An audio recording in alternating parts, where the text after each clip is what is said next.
જૂનાગઢના ભાજપના ઉમેદવાર બિનહરીફ જાહેર થયા છે। કોંગ્રેસ અને આપના ઉમેદવારોએ ફોર્મ પરત ખેંચ્યા।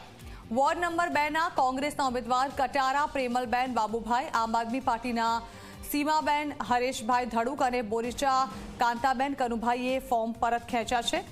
ભાજપના લીરીબેન કિરીટભાઈ ભીંભા બિનહરીફ જાહેર થયા છે। અત્યાર સુધીમાં ભાજપના કુલ 9 ઉમેદવારો બિનહરીફ થયા છે। ગઈકાલે ભાજપના વોર્ડ નંબર 3 અને 14ના 8 ઉમેદવારો બિનહરીફ થયા હતા અને આજે વોર્ડ નંબર 2ના 1 ઉમેદવાર બિનહરીફ થતા કુલ 9 ઉમેદવાર બિનહરીફ થયા છે।